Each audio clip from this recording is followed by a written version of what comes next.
यहाँ सीहोर में लोक आयुक्त हर तीसरे दिन आ जाता है, कभी तहसीलदार के यहाँ, कभी पटवारी के यहाँ, कभी किसी के यहाँ, मतलब करप्शन कितना है। और उधर लोक आयुक्त की 300 से ज्यादा अधिकारी कर्मचारियों पे जांचे सरकार अनुमति नहीं देती। सीहोर में, भोपाल में अभी यहाँ के विधायक है उस कॉलोनी में, इनका भी प्लाट निकला। सब नेताओं के, मंत्रियों के प्लाट निकल रहे हैं पार्क में।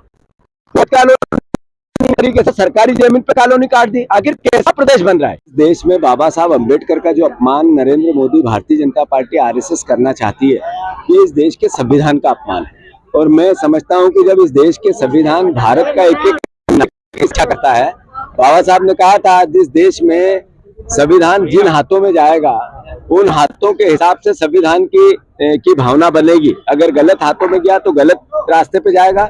अरे इस देश में नरेंद्र मोदी के पास जब से संविधान आया है, उन्होंने 600 विधायक खरीद बिक्री कर दी। इस देश का चुनाव आयोग वो तोता हो गया।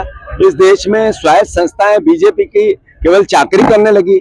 इस देश में किस तरीके का करप्शन हुआ कि गरीब गरीब हो गया और अमीर अमीर हो गया। 80% लोगों के पास सरकारी में मिल रहा। इस तरह के हालात देश में गरीबी के हो गए। और उधर 5% लोगों के पास 20 लाख करोड़ रुपए एक तरह से नरेंद्र मोदी ने माफ कर दिए। आज जो टैक्स व्यवस्था है वो हर आदमी टैक्स देता है, गरीब से गरीब भीख मांगता है वो भी देता है। उसके बावजूद नरेंद्र मोदी जी सिर्फ अमीरों का ध्यान देते हैं, किसानों का नहीं देते। अरे भारतीय जनता पार्टी ने वोट लिया कि 2700 के गेहूं के दाम हम करेंगे, क्यों नहीं किए?